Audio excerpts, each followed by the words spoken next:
నమస్తే. Phone number 12, రచన ప్రతాప్ రవిశంకర్ గారు. ఈ కథ నచ్చితే తప్పకుండా లైక్ చేయండి. పరంకుశానికి మెలకు వచ్చింది. కళ్ళు తెరిచాడు. ఎదురుగా గది గోడలే కనిపిస్తున్నాయి. గదిలో దీపం మసగ్గా వెలుగుతోంది. లేచి కూర్చున్నాడు. అటక మీద చప్పుడవుతోంది. టకా టకా అంటూ వెధవయ్యాలకలు. పెద్దగానే విసుక్కున్నాడు పరంకుశం. ఆ ఎలుకలు చేస్తున్న చప్పుళ్ళకి అతడికి మెలకు వచ్చింది. చిన్నగా నోటితో శబ్దం చేశాడు. ఆ చప్పుళ్ళు వెంటనే ఆగిపోయాయి. 2 నిమిషాలు గడిచాక మళ్ళీ మొదలయ్యాయి. పరంకుశానికి ఏం చెయ్యాలో అర్థం కాలేదు. అరిచినప్పుడు అవి చప్పుడు చేయడం ఆపుతున్నాయి. తరువాత మళ్ళీ మొదలు. ఆ చప్పుళ్లకు నిద్ర పట్టడమే లేదు. రోజు ఇదే గొడవ. పక్కనే పడుకున్న భార్యను చూశాడు పరంకుశం. ఆమె హాయిగా నిద్రపోతోంది. గుండెల మీద బయట కూడా లేకుండా. నవ్వుకున్నాడు అతను. ఆ దృష్టవంతురాలు ఏ చప్పుళ్ళకే నిద్ర లేవదు అని అనుకున్నాడు. పైన ఎలకలు చప్పుళ్ళు చేస్తూనే ఉన్నాయి. అతడికేమీ తోచక భార్య మాలతే నిద్ర లేపాడు. ఎందుకు లేపారు అన్నది మాలతి లేచి కూర్చుని. పైన ఎలకలు గొడవ చేస్తున్నాయి, నాకు నిద్ర పట్టడమే లేదు అన్నాడతను. అయితే నా నిద్ర కూడా పాడు చేసి నన్ను లేపడం ఎందుకు అన్నదామె నవ్వుతూ. నువ్వు సుఖంగా నిద్రపోవడం చూడలేకపోయానులే, ఆ చప్పుళ్ళు ఆగిపోవడానికి ఏదైనా ఉపాయం చెప్పు అన్నాడు. పైకెక్కి ఎలుకల్ని పట్టండి అన్నది నవ్వి. జోక్ కాదు, నిజంగానే చెప్పు అన్నాడు. ఈ రాత్రికి ఎలాగో పడుకోండి, తెల్లారి ఎవరినైనా అటక ఎక్కించి పైన నా చెత్తంతా తీసేయిద్దామన్నది. నీ ఐడియా బాగానే ఉంది, కానీ దీన్ని తెల్లవారేదాకా వాయిదా వేయడానికి వీల్లేదు. ఇప్పుడే ఆ చెత్తంతా తీసేయాలి అని లేచి నిలబడ్డాడు పరంకుశం. మాలతి అతను చేయి పట్టుకొని, అర్ధరాత్రి పూట ఏమిటండి పని, ఈ రాత్రికి ఎలాగో నిద్రపోండి, ఇప్పుడు అటక మీదకి ఎక్కొద్దు అన్నది. ఎంతసేపు, గంటలో అంతా అయిపోతుంది, చూస్తూ ఉండు అని ఆ గది తలుపులు తెరుచుకొని బయటికెళ్ళి నిమిషం తర్వాత నిచ్చెనను లోపలికి తీసుకొచ్చాడు. గోడకు వేశాడు. మీకు ఈ ఆలోచన చెప్పడం నాది పొరపాటైంది, బంగారం లాంటి నిద్ర చెడగొట్టేశారు అన్నది మాలతి లైటు వేసి. పర్వాలేదులే, పొద్దుట పాలు నేను పోయించుకుంటాను, నువ్వు 1 గంట సేపు ఎక్కువగానే పడుకో అన్నాడు నిచ్చెన మెట్లెక్కుతూ. జాగ్రత్త, పైన పురుగు పుట్ర ఉంటాయేమో. పురుగు పుట్ర ఉంటే మనకేం ప్రమాదం లేదు, ఈ ఎలకలతోటే మనకు ప్రమాదం అని నిచ్చెన చివరకు వెళ్ళి చప్పుడు చేశాడు నోటితో. ఎలకలు అటు ఇటు పరుగుదీశాయి. ఎద్దుల్లాగా ఉన్నాయి అన్నాడు అటు ఇటు చూస్తూ. తొందరగా దించండి ఆ పెట్టెను అన్నది మాలతి పైకి చూస్తూ. అతను ఇంకో మెట్టెక్కి అందుబాటులో ఉన్న ఒక చెక్క పెట్టెను యువతలుగా లాగాడు. అది బాగా తేలిగ్గానే ఉంది. దాన్ని ఓ చేత్తో పట్టుకొని, ఇదిగో దీన్ని అందుకో అన్నాడు. మాలతి మంచం మీదకెక్కి ఆ పెట్టెను అందుకొని, దీంట్లో ఏం లేదు, అంతా దుమ్ము బూజు అన్నది. ఈ లోపల పరంకుశం ఇంకో పెట్టెను దగ్గరికి లాక్కున్నాడు. అది కొంచెం బరువుగా ఉంది. దాన్ని కూడా మాలతికి అందించాడు. ఇందులో ఖాళీ మందు సీసాలు ఉన్నాయి, రేపు పాత సీసాలు కొనేవాడు వస్తే పిలవండే, ఈ సీసాలన్నీ అమ్మితే మీరు పడుతున్న శ్రమకు ఫలితం ఉంటుంది అన్నది మాలతి నవ్వుతూ. నువ్వు అర్ధరాత్రి పూట జోకులు వేయకు, నేను పాత సీసాలు అమ్ముకోవడానికి ఇవన్నీ దించుతున్నానా, ఇదిగో ఇది కూడా అందుకో అన్నాడు ఇంకో పెట్టెను చేత్తో పట్టుకొని. ఆమె దాన్ని కూడా దించి, దీనిండా ఉంది చెత్త, అన్ని పాత కాగితాలు పుస్తకాలు, వీటిని కూడా ఎందుకో ఇంత జాగ్రత్తగా అటక మీద దాచారు అన్నది. నీలాగా పాత కాగితాలు వాడికి అమ్ముకోవడం ఆ మహాయిల్లాలు ఎవరికో ఇష్టం అయి ఉండదు. ఇదిగో ఈ ఒక్కదాన్నే అందుకో, ఇదే లాస్ట్ అన్నాడు పరంకుశం.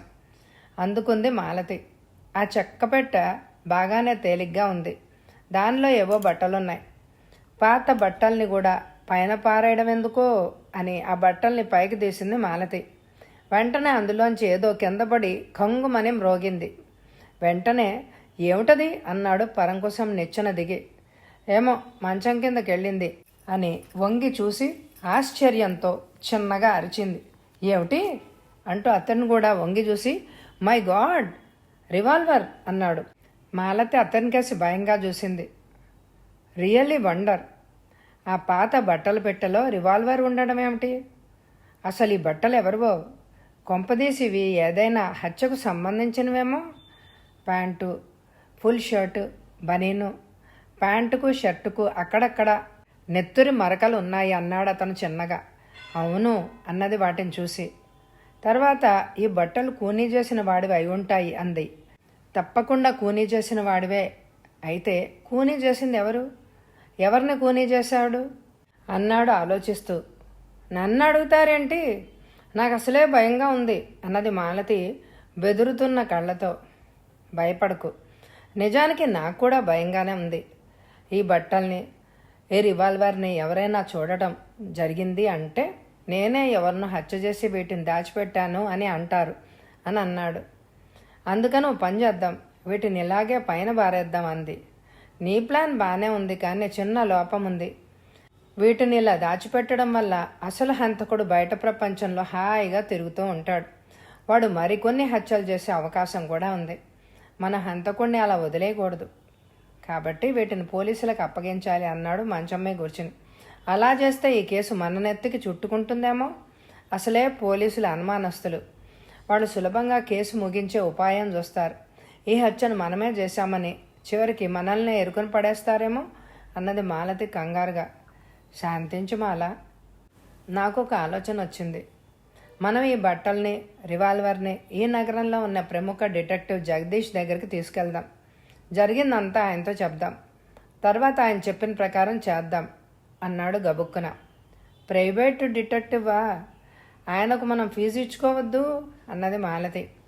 అవసరం లేదు, ఎందుకంటే ఇది మనకు సంబంధించిన కేసేం కాదు. అంతేకాదు, హంతకుల్ని పట్టుకోవడం అతని లక్ష్యం. ఇంతకుముందు అతను ఫీజు తీసుకోకుండా ఎన్నో కేసుల్ని పరిశోధించాడు. కాబట్టి ఇప్పుడే మనం జగదీష్ దగ్గరికి వెళ్దాం అన్నాడు పరంకుశం. ఇప్పుడా? ఈ అర్ధరాత్రి వేళ? మీకేమైనా మతిపోయిందా అన్నది. సరే, తెల్లారిన తర్వాత వెళ్దామే, ఇక మనం పడుకుందాం అన్నాడు. ఇక నాకు నిద్ర బట్టి చావదు, గుండెల్లో భయంగా ఉంది. ఇంకా నిద్ర ఎలా వస్తుంది? తెల్లవారులు ఇలా మెలకుతూనే ఉండాల్సిందే అన్నది దిగులుగా. పరంకుశం మాట్లాడలేదు. ఖర్చీఫ్తో జాగ్రత్తగా మంచం కింద నుంచి రివాల్వర్ని తీసి ఆ చెక్క పెట్టెలో పడేశాడు. ఎందుకు ఖర్చీఫ్తో పట్టుకున్నారు అంది. దీని మీద హంతకుడి వేలి ముద్రలు ఉండొచ్చు, వాటి మీద నా వేలి ముద్రలు కూడా పడకుండా జాగ్రత్త పడ్డాను అన్నాడు గర్వంగా. ఇవన్నీ మీకెలా తెలుసు అన్నది మాలతి ఆశ్చర్యంగా. నేను అపరాధ పరిశోధన నవలలు చదువుతాను, అది చదివితే ఇలాంటి విషయాలన్నీ తెలుస్తాయి అన్నాడు అతను. తర్వాత ఆ బట్టల్ని పైకెత్తి ప్యాంటు, షర్టు జేబుల్లో చేయబెట్టి వెతికాడు. ప్యాంటు వెనక జేబులో ఉన్న చిన్న కాగితం దొరికింది. దాని మీద ఫోన్ నంబరు 12 అని ఎర్రటి అక్షరాలు కనిపించాయి. హంతకుడు తప్పకుండా దొరుకుతాడు అని అన్నాడు పరంకుశం సంతోషంగా. ఎలా అంది మాలతి. డిటెక్టివ్ పరిశోధన ముందుకు సాగడానికి తగిన క్లూ దొరికింది. ఫోన్ నంబర్ 12 అన్నాడు పరంకుశం ఆ కాగితాన్ని ప్యాంటు జేబులో ఉంచుతూ. మాలతి చిన్నగా నెట్టూడ్చి పరంకుశం వైపు చిత్రంగానే చూసింది. డిటెక్టివ్ ఏదో పుస్తకం చూస్తున్నాడు. గబాలున ఒక మనిషి డోర్ నెట్టుకొని లోపలికొచ్చి, నమస్కారం సార్, నా పేరు పరంకుశం అన్నాడు. రండి కూర్చోండి అన్నాను. 1 నిమిషం అని అతను బయటికి వెళ్ళిపోయాడు. 2 నిమిషాల తర్వాత అతను ఒక చెక్క పెట్టెతో లోపలికొచ్చాడు. దానికేసి నేను ఆశ్చర్యంగా చూశాను. అతని పక్కనే ఒక అందమైన యువతి ఉంది, అతని భార్య. చెక్కపెట్టెను కుర్చీ పక్కనే ఉంచి, ఈమె నా భార్య మాలతి అన్నాడు. మాలతి నాకు నమస్కారం చేసింది తడబడుతూ. ఇద్దరూ కూర్చోండి అన్నాను. ఆమె సిగ్గుపడుతూనే కూర్చుంది. ఆమె చూపులు సూటిగా నా మీదనే ఉన్నాయి. అయినా ఆమె మొహంలో కంగారు, భయం కనిపిస్తూనే ఉన్నాయి. నేను BHELలో పనిచేస్తున్నాను, కాపురం రామ్నగర్లో. ఈ మధ్యనే, అంటే నెల క్రితం మేము విద్యానగర్ నుంచి ప్రస్తుతం ఉంటున్న ఇంట్లోకి మారాం. ఇల్లు బాగానే ఉంది, కానీ రాత్రే అని ఆగిపోయాడు. రాత్రి ఏం జరిగింది? కుతూహలంగా ముందు కొంగాడు. చెప్పండి అన్నది మాలతి. ఎలుకల గొడవ పడలేక అర్ధరాత్రి అటక మీదకి ఎక్కి చెక్క పెట్టెను దించితే అందులో ఇవి దొరికాయి అంటూ ఆ పెట్టెను టేబుల్ మీద ఉంచి అందులోంచి నెత్తురు బట్టలు, రివాల్వర్ తీసి చూపించాడు. వాటికేసి పరీక్షగా చూశాడు. అందులో ఎటువంటి సందేహం లేవు. అవి తప్పకుండా హంతకుడి బట్టలు. అతడి రివాల్వర్, హత్యాయుధం. జరిగింది వివరంగా చెప్పండి అన్నాను అతనితో. చెప్తాను అని అతను మధ్య మధ్యలో భార్య కేసు చూస్తూ జరిగిందంతా చెప్పేశాడు. కొంచెం సేపు నేను మాట్లాడలేకపోయాను. ఆలోచిస్తూ ఉండిపోయాను. ఒక రకంగా ఆలోచిస్తే హంతకుడు తెలివి తక్కువ వాడుగా కనిపిస్తున్నాడు. లేకపోతే శవాన్ని దాచి ఉంచిన చోటనే ఈ బట్టల్ని, హత్య ఆయుధాన్ని దాచిపెట్టొచ్చు కదా. కానీ అలా జరగలేదు. కాబట్టి అతని బాధ్యత హత్య చేయడం వరకే. శవాన్ని మాయం చేయడం మరొకరి పనే అయి ఉంటుంది. చెప్పండి జగదీష్ గారు, ఇప్పుడు మమ్మల్ని ఏం చేయమంటారు? ఈ బట్టల్ని, ఈ రివాల్వర్ని పోలీసులకు అప్పగించమంటారా అని అడిగాడు పరంకుశం. అప్పగించక తప్పదు. ఇది పోలీసులు పరిశోధించాల్సిన కేసు. నేరస్తులను పట్టుకోవడం చట్టపరంగా పోలీసు శాఖ బాధ్యత. ప్రైవేట్ డిటెక్టివ్లు వ్యక్తుల తరఫున పనిచేస్తారు. అంత మాత్రాన ఇలాంటి కేసుల్లో పోలీసుల ప్రమేయం లేకుండా ఏదీ జరగడానికి వీల్లేదు. అందుకని ఈ బట్టల్ని, రివాల్వర్ని పోలీసులకు అప్పగించి మీరు రిపోర్ట్ ఇవ్వక తప్పదు అని అన్నాను. ఈ విషయం గురించి మాలతి భయపడుతోంది అన్నాడు పరంకుశం భార్యను చూపించి. ఎందుకు? పోలీసులు మమ్మల్ని అనుమానిస్తే? నవ్వు వచ్చింది.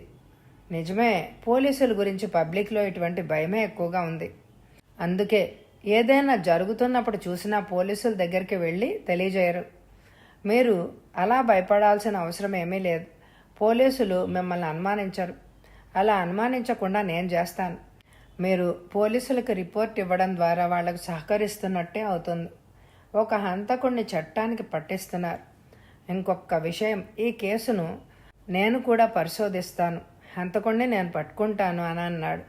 థ్యాంక్స్ జగదీష్ గారు. మీరు తప్పకుండా ఈ హత్య కేసును పరిశోధించడానికి ఒప్పుకుంటారనే ధైర్యంతోనే మీ దగ్గరికి మేము వచ్చాం. లేకపోతే ఈ పెట్టెను మళ్ళీ అటక మీద పడేసి ఇల్లు ఖాళీ చేసి పోయేవాళ్ళం పరంకుశం అన్నాడు. నవ్వి, న్యాయంగా ఎవరైనా అలాగే చేస్తారు. అందుకే హంతకుడు అంత ధైర్యంగా తన బట్టలను, రివాల్వర్ని అందులో పెట్టి వెళ్ళిపోయాడు. ఇంకొక విషయం, మీరు అటక మీద నుంచి దించిన మిగిలిన 3 పెట్టెలు అలాగే ఉన్నాయా అని అడిగాడు. ఉన్నాయండి. ఎందుకైనా మంచిదని వాటిని పారేయలేదు అన్నది మాలతి. గుడ్, వాటిని జాగ్రత్తగానే ఉంచండి. నేను వాటిని చూడాలి అన్నాను. ఉన్నట్టుండి పరాంకుశం మర్చిపోయాను అన్నాడు. ఏమిటి? ఈ ప్యాంటు జేబులో ఒక చిన్న కాగితం ఉంది అని ఆ నెత్తురు మరకల ప్యాంటు జేబులోంచి ఒక కాగితాన్ని తీసి నా చేతికిచ్చాడు. దాని మీద ఫోన్ నంబర్ 12 అని ఎర్రటి అక్షరాలు ఉన్నాయి. థ్యాంక్స్ పరంకుశం గారు. హంతకుడిని పట్టుకోవడానికి ఈ మాత్రం క్లూ చాలు. దీని ఆధారంగా అతను ఎక్కడ దాక్కున్నా పట్టుకోవచ్చు అన్నాను గట్టిగా. ఆ మాటలతో పరంకుశం గర్వంగా భార్య కేసు చూశాడు. మీ అడ్రస్ ఇవ్వండి అన్నాను. పెన్ను, చిన్న డైరీని అతనికి ఇచ్చాను. దాంట్లో అతని అడ్రస్ రాశాడు. ఇక మేము పోలీస్ స్టేషన్కి వెళ్తామండి అన్నాడు పరంకుశం. ఒక్క నిమిషం ఆగండి అని ఫోన్ రిసీవర్ ఎత్తి డయల్ చేశాడు. అవతలి వైపు నుంచి ఇన్స్పెక్టర్ ప్రదీప్ గొంతు వినిపించింది. హలో ప్రదీప్, నేను జగదీష్ని అన్నాను. ఓ నువ్వా? ఏమిటి ఇంత పొద్దుటే ఫోన్ చేశావు? ఏదైనా విశేషం ఉందా? నవ్వుతూనే అడిగాడు. అవును, ఎప్పుడో ఎక్కడో హత్య జరిగింది. ఇప్పుడు ఒక ఇంట్లో హంతకుడు నెత్తురి బట్టలు, ఓ రివాల్వర్, ఫోన్ నంబర్ 12 అనే ఒక చిన్న కాగితం దొరికాయి.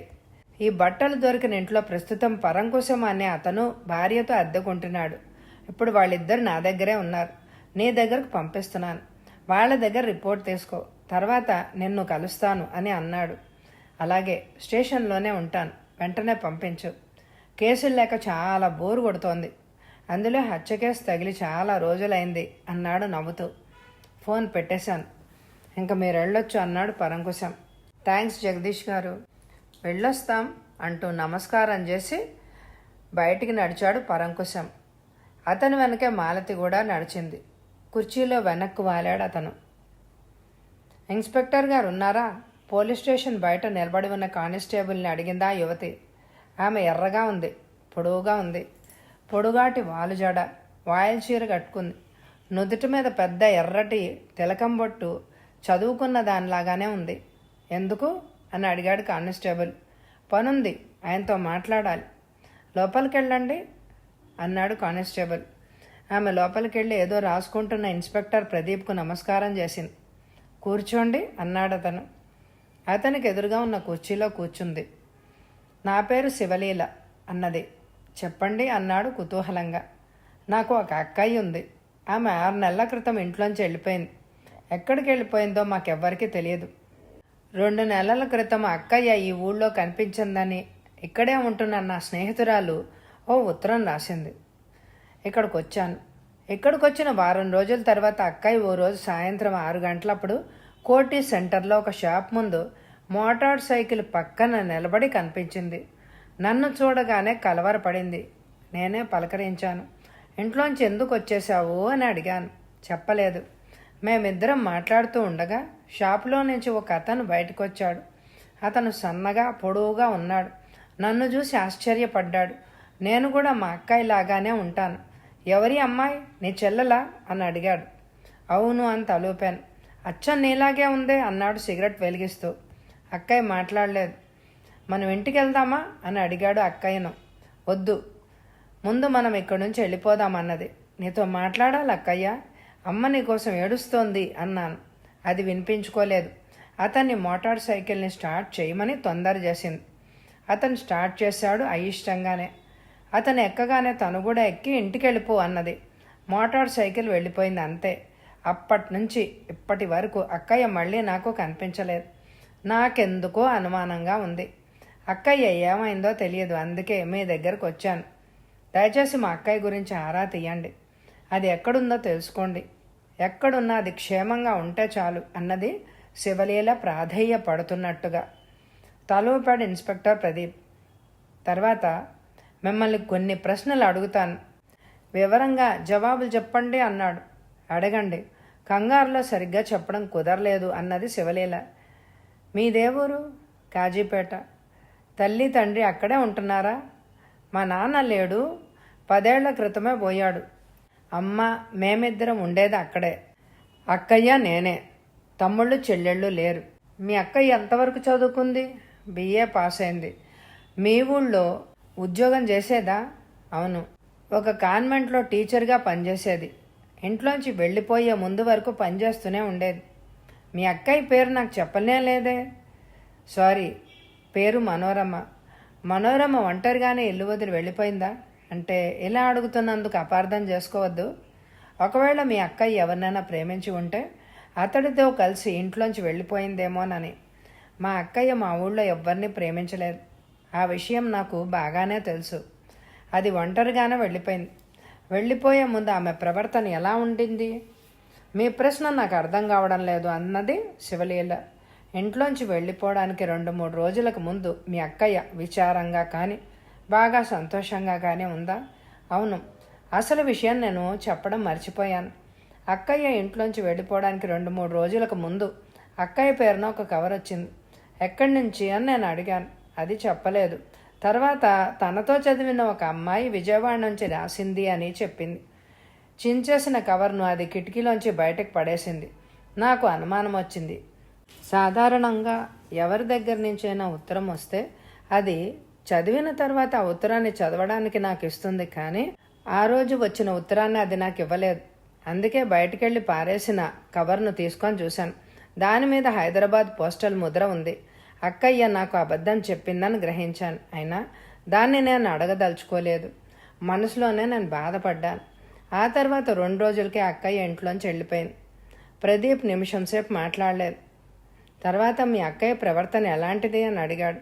నాకు తెలిసినంత మటుకు చాలా మంచిది. కానీ అది ఇంట్లోంచి వెళ్ళిపోవడమే నాకు అనుమానాన్ని కలిగించింది. హైదరాబాద్ నుంచి ఆ ఉత్తరం తర్వాత అది ఇల్లు వదిలి వెళ్ళిపోయింది. బహుశా ఏ మగవాడో దానికి ఉత్తరం రాసి ఉండాలి అన్నది ఆమె మొహానికి పట్టిన చెమటని తుడుచుకుంటూ. ఆ ఉత్తరం ఒక మగవాడి దగ్గర నుంచి వచ్చిందని ఎలా చెప్పగలరు అడిగాడు ప్రదీప్. అలా కాకుండా ఉంటే అక్కయ్య నాకు ఆ ఉత్తరాన్ని చూపించేది కదా. చెప్పలేం. ఎవరైనా ఆ ఉత్తరాన్ని రాసి ఉండొచ్చు. మీ దగ్గర ఇప్పుడు ఆ ఖాళీ కవర్ ఉందా? ఉంది. ఎందుకైనా పనికొస్తుంది అని తీసుకొచ్చాను అని శివలీల హ్యాండ్ బ్యాగ్లో నుంచి ఒక ఎరుపు రంగు కవర్ని బయటికి తీసి ఇన్స్పెక్టర్కి ఇచ్చింది. ఆ కవర్ మీద మనోరమ పేరు, అడ్రస్ ఇంగ్లీష్లో గుండ్రటి అక్షరాలతో రాసి ఉంది. ఆ దస్తూరి మగాళ్ళది కాదు అన్నాడు ఇన్స్పెక్టర్ వెంటనే. కాదా అన్నది శివలీల ఆశ్చర్యంగా. కాదు, ఈ దస్తూరి అమ్మాయిది. అయితే ఈ దస్తూరి తప్పకుండా రత్నకుమారిది అయి ఉండాలి అన్నది శివలీల. రత్నకుమారి ఎవరు అన్నాడు ఇన్స్పెక్టర్. రత్నకుమారి అక్కయ్య క్లాస్మేట్. నాకు అంతగా పరిచయం లేదు. ఇప్పుడు ఇక్కడే ఎక్కడో ఒక ప్రైవేట్ కంపెనీలో ఉద్యోగం చేస్తోంది స్టెనోగా. ఇంతకుముందు ఏవో పరీక్షలు రాయడానికి అక్కయ్య ఈ ఊరు వచ్చినప్పుడు రత్నకుమారి రూమ్లోనే ఉంది. ఈ ఊళ్ళో అక్కయ్యకి బాగా తెలిసింది ఒక్క రత్నకుమారే అన్నది. మీరు రత్నకుమారిని కలుసుకోలేదా? ఆమె గదికి వెళ్ళాను, కానీ అప్పటికి 4 రోజుల క్రితమే ఆమె ఆ గది ఖాళీ చేసి వెళ్ళిపోయిందట. ఎక్కడికి వెళ్ళిందో ఎవరూ చెప్పలేకపోయారు. ఆమె ఎక్కడ పనిచేస్తోందో వాళ్లకు తెలియదు. ఇన్స్పెక్టర్ ప్రదీప్ ఏవో అడగబోయాడు. ఇంతలోనే ఫోన్ మోగింది. రిసీవర్ ఎత్తి ప్రదీప్ హియర్ అన్నాడు. అటుపక్క డిటెక్టివ్ జగదీష్ మాట్లాడాడు. జగదీష్, వెంటనే బయలుదేరరా, మరో కేసు వచ్చింది. మనోరమ అనే అమ్మాయి కాజీపేట నుంచి ఇక్కడికి వచ్చి మాయమైంది. ఆమె గురించి ఆమె చెల్లెలు వచ్చింది. ఇప్పుడు ఇక్కడే ఉంది. నువ్వు కూడా వస్తే బాగుంటుంది అన్నాడు. ఓకే, ఇప్పుడే బయలుదేరుతున్నాను అని వినిపించింది ఫోన్లో. ఫోన్ పెట్టేశాడు ఇన్స్పెక్టర్. ఎవరికి నా విషయం చెప్పారు అని అడిగింది శివలీల. డిటెక్టివ్ జగదీష్కి. అతడు నా క్లాస్మేట్. ఏ కేసు అయినా అతను చాలా సులభంగా పరిశోధిస్తాడు. అతను ఇప్పుడు ఇక్కడికి వస్తున్నాడు. ఇద్దరం త్వరలోనే మీ అక్కయ్య జాడ తెలుసుకుంటాం. మీ అక్కయ్య ఫోటో ఒకటి ఉందా అని అడిగాడు. ఉన్నది అంటూ శివలీల హ్యాండ్ బ్యాగ్లో నుంచి పాస్పోర్ట్ సైజ్ ఫోటో తీసి ఇచ్చింది. ఇన్స్పెక్టరు ఆ ఫోటోని తదేకంగా చూసి, నిజమే, మీరు చెప్పకపోతే ఈ ఫోటోలో ఉన్నది మీరేనని అనుకునేవాణ్ణి. ఇద్దరు ఒకేలా ఉన్నారు అన్నాడు. మాట్లాడలేదు శివలీల. ఆమె మొహం విషాదంగా మారింది. ఇంతలో స్టేషన్ బయట స్కూటర్ ఆగిన చప్పుడు వినిపించింది. ఇంటి ముందు రోడ్డు పక్కగా స్కూటర్ ఆపి దిగాను. గేటు మూసి ఉంది. అక్కడెవ్వరు కనిపించలేదు. ఆ రోడ్డులో అంతగా జనసంచారం లేదు. రోడ్డు మూల మీద చిన్న బడ్డీ కొట్టుంది. గేట్ నెట్టాను. తెరుచుకుంది కిర్రుమన్న చప్పుడుతో. ఒక్క నిమిషం అక్కడే నిలబడి ఆ మేడను పరిశీలనగా చూశాను. బాగా పాత మేడ అది. ముందు రకరకాల పూల మొక్కలున్నాయి. పూల మొక్కల మధ్య నుంచి దారి. ఒకవైపు గ్యారేజ్. కిటికీ తలుపులు తెరిచే ఉన్నాయి. అయినా లోపల ఏమీ కనిపించడం లేదు. చీకటిగా ఉన్నట్టుంది. ముందుకు నడిచాను. తలుపులు మూసి ఉన్నాయి. కాలింగ్ బెల్ కనిపించింది. నొక్కాను. లోపల ఎక్కడో మోగిన చప్పుడు వినిపించింది. 2 నిమిషాల తర్వాత తలుపులు తెరుచుకున్నాయి. ఎదురుగా 30 ఏళ్ల స్త్రీ నిలబడి ఉంది. ఎవరు కావాలి అడిగింది ఆమె చిన్నగా. నేను వెంటనే చెప్పలేదు. మళ్ళీ అడిగింది ఆమె. రాజారావు గారు కావాలి. ఆయన ఊళ్ళో లేరు. 2 రోజుల క్రితం మద్రాసు వెళ్ళారు. ఎప్పుడొస్తారు? ఏమో తెలియదు. రాబోయే ముందు ఫోన్ చేసి చెప్తారు. మద్రాసులో ఆయన ఎక్కడుంటున్నారో చెప్పగలరా? చెప్పలేను. ఆయన వ్యాపారం పని మీద వెళ్ళిన మనిషి. ఎక్కడైనా ఉండొచ్చు. ఆయనతో నేను చాలా ముఖ్యమైన విషయాలు మాట్లాడాలి అన్నాడు రహస్యంగా అన్నట్టు. ఆ విషయాలేవో నాకు చెప్పండి. ఆయన ఫోన్ చేసినప్పుడు నేను చెప్తాను అన్నదామె అలాగే నిలబడి. నేను చిన్నగా నవ్వాను. ఎందుకు నవ్వుతున్నారు అన్నది. ఇంటికి వచ్చిన మనిషిని ఇలా నిలబెట్టి మాట్లాడడం మర్యాద కాదని. ఆమె ముఖం సీరియస్గా అయింది. తర్వాత మీరెవరో నాకు తెలియదు. మీరు కొత్త మనిషి. ఆయన ఇంట్లో లేనప్పుడు కూర్చోబెట్టి నేను మాట్లాడలేను అన్నది. మీ ఇంటికి అంతా పాత మనుషులే రావాలంటారా అన్నాను మళ్ళీ నవ్వుతూ. ముందు ఆ విషయాలేవో చెప్పండి. నాకు ఆరోగ్యం సరిగ్గా లేదు అన్నది. వద్దులేండి, చాలా రహస్యమైన విషయాలు. ఆయనతోనే నేను చెప్పాలి. మళ్ళీ వస్తానే అన్నాను వెనక్కి తిరుగుతూ. మీ పేరు అడిగిందామె. నా పేరు కూడా ఆయనతో నేనే చెప్తాను. అది కూడా రహస్యమే అన్నాను నవ్వి. ఆమె వెంటనే తలుపులు మూసేసింది. నవ్వుకుంటూ బయటకొచ్చి స్కూటర్ని స్టార్ట్ చేశాను. ఆమె అబద్ధం చెప్పిందని నాకు తెలుసు. రాజారావు ఇంట్లోనే ఉండి ఉంటాడు. ఆమె నాతో మాట్లాడుతున్నప్పుడు పక్కనున్న కిటికీ పక్కనే ఎవరో మనిషి నిలబడ్డట్టుగా నాకు అస్పష్టంగా కనిపించింది. బహుశా ఆ మనిషి రాజారావే అయ్యుండొచ్చు. లేకపోతే రాజారావు నిజంగా మద్రాసు వెళ్ళినట్లు అయితే ఆ మనిషి ఆమె రహస్య ప్రియుడు అయ్యుండాలి.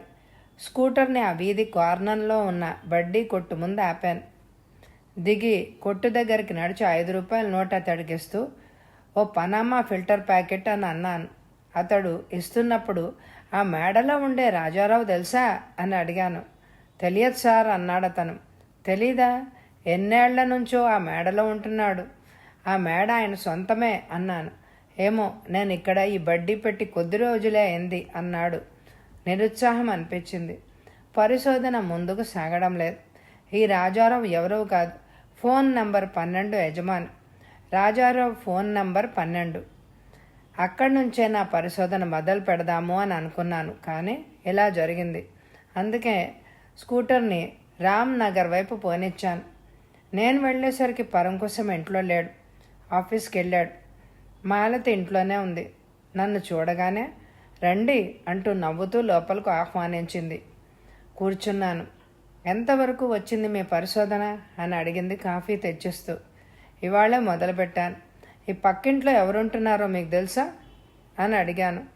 ఎవరో కాలేజీ లెక్చరర్, ఆయన భార్య, పిల్లలు. మీరు మీ ఇంట్లో అటక మీద ఒక హంతకుడి బట్టలు, రివాల్వర్ దొరికినట్టుగా ఎవరికైనా చెప్పారా అడిగాను కాఫీ తాగుతూ. ఎవరికి చెప్పలేదండి, ఆయన చెప్పొద్దని చెప్పారు అన్నది. గుడ్ అన్నాను లేచి నిలబడి. మళ్ళీ వస్తానే, ఇంతకుముందు ఈ ఇంట్లో ఉన్న మనుషులను గురించి ఎంక్వైరీ చేయాలి అని బయటకు వచ్చాను. స్కూటర్ని అక్కడే ఉంచాను. పక్కనే ఉన్న లెక్చరర్ ఇంట్లోకి వెళ్ళాను. ఆయన కాలేజీకి వెళ్ళిపోయాట. ఎందుకు అని అడిగింది ఆయన భార్య. ఆయనే అవసరం లేదు, మీరైనా చెప్పొచ్చు. నెల రోజుల క్రితం ఈ పక్కింట్లో ఎవరున్నారో చెప్తారా అని అడిగాను. ఆమె వెంటనే మాట్లాడలేదు. తర్వాత ఏదో చెప్పబోయేంతలో, ఎవరి గురించి? ఈ పక్కింట్లో ఉన్న మొగుడు పెళ్ళాం గురించా అని అడిగింది. ఆమె కూతురు. ఆ అమ్మాయికి 15 ఏళ్ళు ఉంటాయి. అవును అన్నాను. మాకు తెలియదండి, మేమెవ్వరి గురించి పట్టించుకునే వాళ్ళం కాదు. దానికి కూడా ఏమీ తెలియదు. అది చెప్తున్నది ఈ పక్కింట్లో ఉండి వెళ్ళిపోయిన వాళ్ళ గురించి అని చెప్తోంది ఆమె గబుక్కున.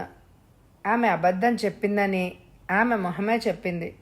ఆమె కూతురి వైపు గుడ్లు మెట్టకరించి చూసింది. ఆ అమ్మాయి ఎక్కడికో బయలుదేరినట్లుంది. మూతి ముడుచుకొని లోపలికి వెళ్ళిపోయింది. నిమిషం తర్వాత ఆమె కూడా లోపలికి వెళ్ళిపోయింది. నేను బయటకు వచ్చాను ఆలోచిస్తూ. ఆ అమ్మాయికి అంతా తెలుసు, కానీ తల్లికి ఇష్టం లేదు వాళ్ళ గురించి చెప్పడం. ఎందుకు ఇష్టం లేదు? కారణం ఏంటి తెలుసుకోవాలి. స్కూటర్ దగ్గరకు వచ్చాను. మాలతి బయట నిలబడింది. ఏమైనా తెలిసిందా? వాళ్లకు తెలియదట. ఈ ఇంటి ఓనర్ ఎక్కడుంటాడు అడిగాను. బర్కత్పూర్లో. ఎక్కడ? పార్కు దగ్గర అని అడ్రస్ చెప్పింది. వెళ్తాను అని స్కూటర్ని ముందుకు దూకించాను. ఆ రోడ్డు చివరి వరకు పోనిచ్చి కార్నర్లో ఒక పక్కన ఆపి నుంచున్నాను. ఎక్కడికో బయలుదేరిన లెక్చరర్ కూతురు అటువైపు వస్తోంది అని నాకు తెలుసు. నేను ఊహించినట్టుగానే ఆమె 5 నిమిషాల తర్వాత అటువైపుగా వచ్చింది. ఆ అమ్మాయి చేతిలో ఏవో 2 నవలలున్నాయి. నన్ను చూడగానే ఆశ్చర్యపోయింది. నవ్వి, మీకోసమే నేను ఇక్కడ నిలబడ్డాను అన్నాను. నాకేం తెలీదు అన్నదా అమ్మాయి. భయపడొద్దు, నీకు తెలిసిన నిజం చెప్పు. ఆ ఇంట్లో ఎవరున్నారు నెల రోజుల క్రితం వరకు అని అన్నాను. మీరెవరు అంది. డిటెక్టివ్ జగదీష్ అన్నాను చిరునవ్వుతో. ఓ మీరా అన్నది సంతోషంగా తలూపాను. అయితే అంతా చెప్తానే అంది. స్కూటర్ స్టార్ట్ చేశాను. ఆ అమ్మాయి వెనక కూర్చుంది. మీ పేరు అడిగాను. నర్మద. ఇంటర్ చదువుతున్నాను అంది. స్కూటర్ని సికింద్రాబాద్ స్టేషన్ వైపు పోనిచ్చాను. హోటల్ కామత్ ముందు ఆపాను. ఇద్దరం లోపలికి వెళ్ళాం.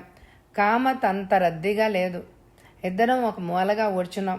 టిఫిన్కి ఆర్డర్ ఇచ్చి, ఇంక నువ్వు చెప్పొచ్చు అన్నాను. ఆ అమ్మాయి మొదలుపెట్టింది. మేము ఏడాది నుంచి ఆ ఇంట్లో ఉంటున్నాం. 5 నెలల క్రితం మీరు అడిగిన ఇంట్లో ఒక మనిషి అద్దెకి దిగాడు. ఒక్క మనిషికి అంత ఇల్లు ఎందుకా అని అనుకున్నాం. అతను వచ్చిన 2 రోజుల తర్వాత ఒక అమ్మాయిని తీసుకొచ్చాడు. ఆ అమ్మాయి చాలా అందంగా ఉంది. పెళ్లి చేసుకున్నాడేమో అని అనుకున్నాం. 3 నెలల పాటు వాళ్ళు బాగానే ఉన్నారు. తర్వాత వాళ్ళ మధ్య ఏవో గొడవలు బయలుదేరాయి. రోజు అతను ఆ అమ్మాయిని కొట్టేవాడు. ఒకరోజు అతను ఆమె ఉన్నట్టుండి మాయమయ్యారు. మళ్ళీ ఆ తర్వాత వాళ్ళ ఇంటికి రాలేదు. తర్వాతనే పరంకుశం గారు, మాలతి ఆ ఇంట్లోకి వచ్చారు అన్నది నిర్మల. ఆ అమ్మాయి చెప్పిన మాటలు విన్న తర్వాత అతను ఎటువంటి మనిషి అయి ఉంటాడో ఆలోచించగలిగాను. అతను ఆ అమ్మాయిని ఏం చేసి ఉంటాడు? బహుశా హత్య చేసే ఉంటాడు. హత్య చేసి ఉంటే ఆమె శవం ఏమై ఉంటుంది? అతని పేరు తెలుసా అని అడిగాను. నర్మద ఒక్క క్షణం ఆలోచించి రామరాజు అన్నది. అతడితో వచ్చిన అమ్మాయి ఎలా ఉంటుందో వర్ణించగలవా అన్నాను నవ్వుతూ. అంత బాగా వర్ణించలేకపోయినా చెప్తాను. ఎర్రగా ఉంటుంది, లావు కాదు, సన్నం కాదు, కోల మొహం, పలుచని పెదవులు, కంటి కింద బొగ్గ మీద చిన్న పుట్టుమచ్చ, కనుబొమ్మలు కలిసే ఉంటాయి చెప్తోంది నర్మద. ఒక్క నిమిషం ఆగు నర్మద అని ప్యాంట్ జేబులోంచి నేను ఇన్స్పెక్టర్ ప్రదీప్ దగ్గర తీసుకున్న శివలీల అక్కయ్య మనోరమ ఫోటో తీసి చూపించి, ఈ అమ్మాయిలా ఉంటుందా అని అడిగాను. ఈ అమ్మాయే అమ్మాయి, ఈ ఫోటో మీకెలా వచ్చింది అన్నది ఆశ్చర్యంగా. థ్యాంక్స్ నర్మద, నువ్వు చెప్పిన రామరాజు ఎక్కడైనా నీకు కనపడితే నాకు ఫోన్ చేసి చెప్పే, ఇదిగో నా అడ్రస్ అని ఆ అమ్మాయికి కార్డు ఇచ్చి బిల్ అందుకున్నాడు సర్వర్ దగ్గర. ఇక వెళదామా అని లేచి నిలబడ్డాను. నర్మద నా వెనకే బయటకు వచ్చింది. నిన్నెక్కడ డ్రాప్ చేసేది అని అడిగాను. చార్మినార్ చౌరస్తా దగ్గర దించేయండి అంది. స్కూటర్ని స్టార్ట్ చేశాను ఉత్సాహంగా. పరంకుశం ఇచ్చిన రివాల్వర్ మీద వేలిముద్రలు ఉన్నాయి అన్నాడు ఇన్స్పెక్టర్. ఎవరో తెలుసాయా అడిగాడు వెంటనే. పాత నేరస్తులవి కాదు, కొత్త నేరస్తుడివి. తర్వాత ఆ బట్టలు ఎవరివో కూడా తెలిసింది. రామ్ నగర్లో ఉన్న ఒక లాండ్రీ గుర్తులు ఆ బట్టల మీద ఉన్నాయి. ఆ లాండ్రీ వాడు ఆ బట్టలని గుర్తుపట్టాడు. అవి రామరాజు అనే అతడివిట. అతని గురించి వివరాలు అడిగాం, కానీ అతను చెప్పలేకపోయాడు. రామరాజు ఏం పని చేస్తున్నాడో, ఎక్కడ చేస్తున్నాడో తెలియదట. ఆల్ రైట్, హంతకుడు ఎవరో మనకు దాదాపు తెలిసిపోయినట్టే.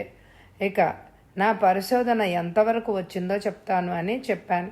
వాట్, మనోరం హత్య చేయబడిందా ఆశ్చర్యంగా అడిగాడు ఇన్స్పెక్టర్. క్లియర్గా తెలియదు, కానీ నేను అలా అనుమానిస్తున్నాను. ఆమెను హత్య చేశారు. శవాన్ని ఎక్కడో పూడ్చిపెట్టే ఉండాలి. ఆమె హత్య జరిగింది కాబట్టే రామరాజు మాయమయ్యాడు అని నేను అనుకోవడం. రామరాజుకి మనోరమ స్నేహితురాలు రత్నకుమారికి సంబంధం ఉండే తీరాలి. ఎందుకంటే రత్నకుమారి ఉత్తరాన్ని చదువుకొని మనోరమ ఇంట్లోంచి వచ్చేసింది.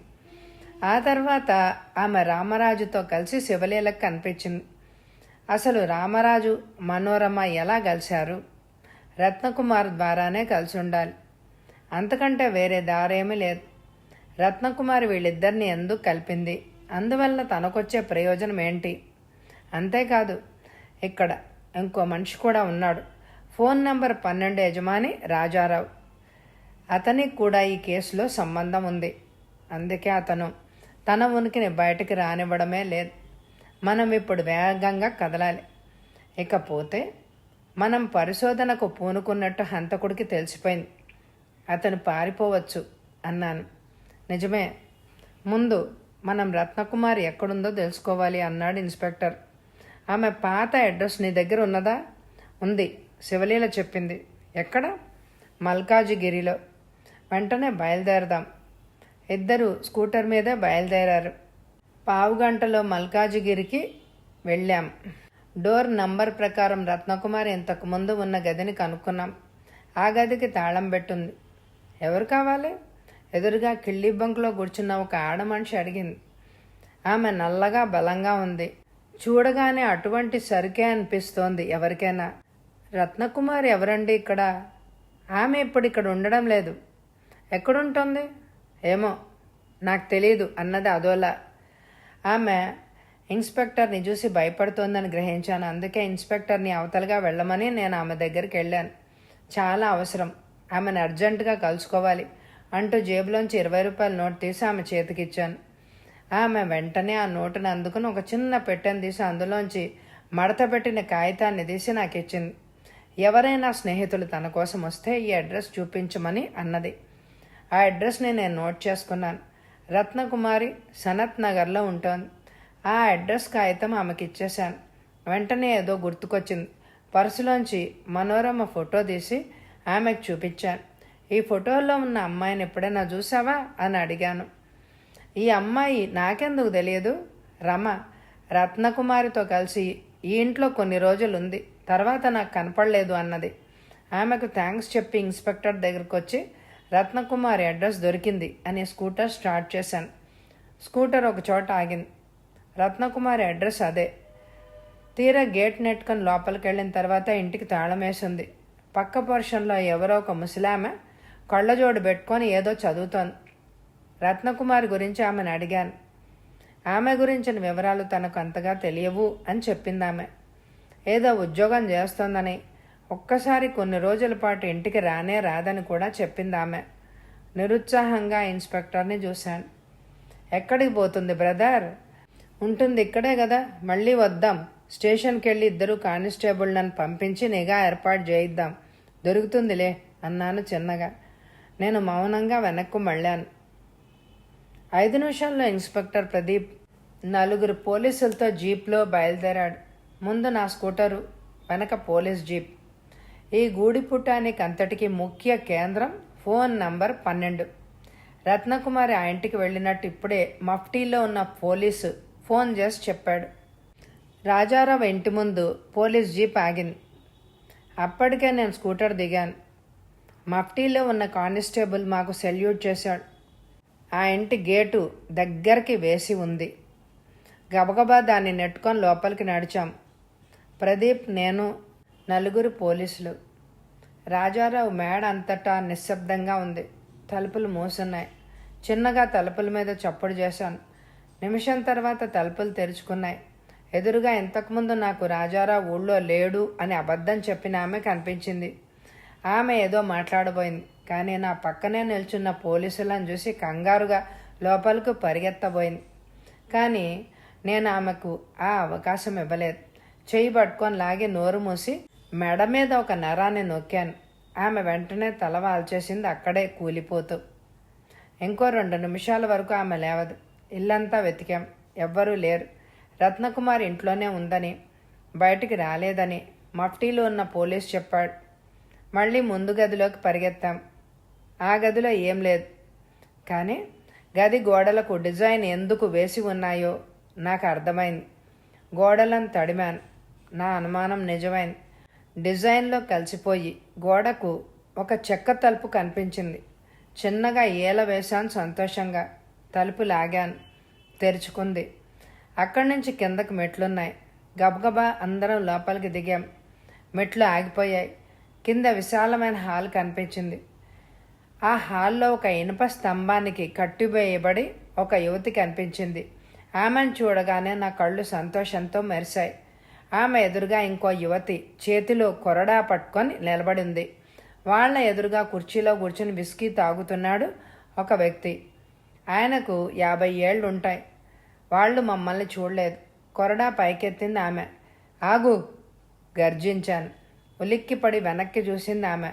ఆయన కూడా చివాలున లేచి నిలబడబోయాడు. తొందరపడకు రత్నకుమారి, ఎంతైనా మనోరమ నీ క్లాస్మేటు, నీ స్నేహితురాలు అన్నాను నవ్వుతూ. మనోరమ కృతజ్ఞతతో నా వైపే చూసింది. ఆమె మాట్లాడడానికి వీలు లేకుండా నోటికి ప్లాస్టర్లు అంటించారు. విస్కీ తాగుతున్న మనిషి చటుక్కున లేచి నిలబడ్డాడు. అతడే రాజారావు. రత్నకుమారి మొహంలో నెత్తురు చుక్క కనిపించలేదు. ఇద్దరికీ బేడీ లేయండి అన్నాడు ఇన్స్పెక్టర్ కానిస్టేబుల్స్తో. మరో నిమిషంలో రత్నకుమారికి రాజారావు చేతులకి బేడీలు పడ్డాయి. నేను మనోరమ కట్లు విప్పాను. నోటికి ఉన్న ప్లాస్టర్ని తీసేశాను. థ్యాంక్స్ జగదీష్ గారు, మీ రుణం ఎలా తీర్చుకోవాలో నాకు తెలీదు అన్నది నీరసంగా ఆమె. ఆమె బాగా నీరసించిపోయింది. ఆమెను బాగా హింసించారు. మీరు థ్యాంక్స్ చెప్పవలసింది నాకు కాదు, మీ చెల్లెలు శివలీలకి, ఇంకో మనిషికి అన్నాను.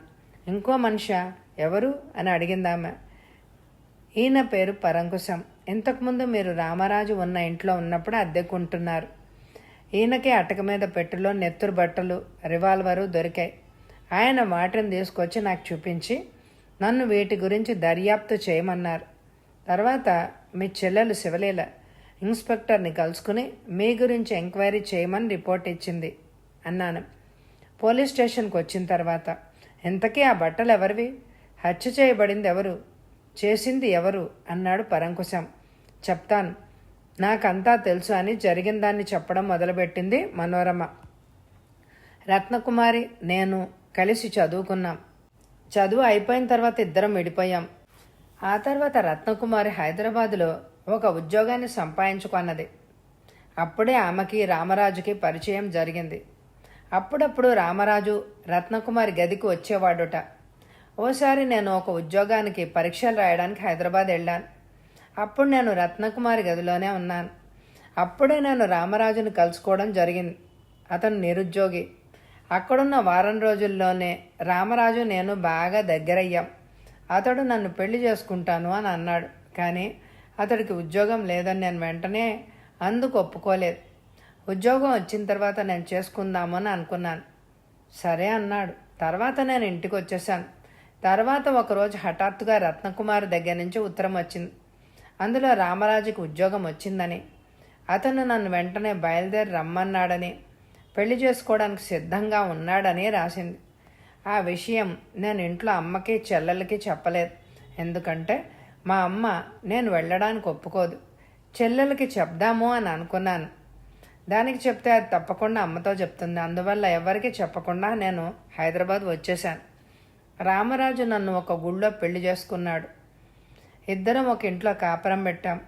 కాపురం పెట్టిన కొద్ది రోజులకి రామరాజు తను చేసిన ఒక చిన్న తప్పు కారణంగా ఉద్యోగం పోయిందని, నేను వెళ్ళి ఒక రాత్రి తన యజమానితో గడిపితే తనకి ఉద్యోగం వస్తుంది అని చెప్పాడు. దానికి నేను ఒప్పుకోలేదు. అతన్ని నిందించాను. అతడు నన్ను కొట్టాడు. ఆ రోజు నుంచి అతడు నన్ను రోజు కొడుతూనే ఉన్నాడు. నేను అతను చెప్పినట్టు నా శీలాన్ని బలివ్వడానికి ఒప్పుకోలేదు. తర్వాత ఒకరోజు రాజారావు రత్నకుమార్తో కలిసి వచ్చాడు. అతనే తన యజమాని అని చెప్పాడు రామరాజు. ఆయన నన్ను ఒక్కసారి తనకు లొంగిపోమ్మని అన్నాడు. నేను అందుకు ఒప్పుకోలేదు. అప్పుడే నాకు అందరి నిజస్వరూపాలు, వాళ్ళు చేస్తున్న ఘోరాల గురించి తెలిసిపోయింది. రాజారావు, రామరాజు, రత్నకుమారి కలిసి నగరంలో కొన్ని చోట్ల బ్రోతల్ హౌస్లు నడుపుతున్నారు. ఆ ఊబిలోకి నన్ను లాగడానికే రత్నకుమారి నాకు ఆ ఉత్తరం రాసింది. నేను రామరాజును తిట్టాను. తనని నమ్మి అందరినీ వదిలి వచ్చినందుకు నాకు తగిన శిక్ష పడిందని ఏడ్చాను. నన్ను బలవంతం చేస్తే ఆత్మహత్య చేసుకుంటాను అని చెప్పాను. నా మాటలతో రామరాజులో కొంచెం మార్పు వచ్చింది. నా ఏడుపు అతన్ని కరిగించింది. అతడు నన్ను విడిపించమని రాజారావుని అడిగాడు. కానీ రాజారావు అందుకు ఒప్పుకోలేదు. ఇద్దరికీ ఘర్షణ జరిగింది. అప్పుడే ఆ రాక్షసి రత్నకుమారి అతన్ని రివాల్వర్తో కాల్చింది. నా ముందే అతను మొదలు నరికిన చెట్టులాగా కూలిపోయాడు. ఆ తర్వాత అతడి బట్టల్ని, ఆ రివాల్వర్ని తీసుకుని అటక మీద చెక్కపెట్టెలో దాచిపెట్టారు. రామరాజు శవాన్ని తీసుకెళ్లి ఇంటి వెనక ఆవరణలో పాతిపెట్టేశారు. తర్వాత నన్ను తీసుకొచ్చి ఇక్కడ బంధించారు. కానీ ఆ చెక్కపెట్టెను అక్కడి నుంచి తొలగించడం మర్చిపోయారు. ఇది జరిగింది అన్నది మనోరమ కన్నీళ్లు తుడుచుకుంటూ. అంతా మౌనంగా ఉండిపోయారు. నేను మాట్లాడబోయాను. ఇంతలో బయట ఆటో ఆగినట్టు చప్పుడైంది. అందులోంచి శ్రీలీల గబగబా లోపలికి వచ్చింది. మనోరమను చూడగానే రివ్వున వచ్చి అక్క అని చుట్టుకుపోయింది. చెల్లి అన్నది. ఆ విష వలయంలో నుంచి బయటపడిన మనోరమ చెల్లెల వీపు నిమురుతూ. కథ సమాప్తం. ఈ కథ నచ్చితే తప్పకుండా లైక్ చేయండి. అలాగే ఎండ్ స్క్రీన్లో ఇదివరకు చదివిన నవలలు, కథలు ఉంటాయి. తప్పకుండా వినండి. మీ అభిప్రాయాలను, మీకు ఎలాంటి కథలు కావాలో అన్నిటినీ నా కామెంట్ ద్వారా తెలియచేయండి. మరి తప్పకుండా కామెంట్ చేస్తారు కదా. Thank you very much my dear friends.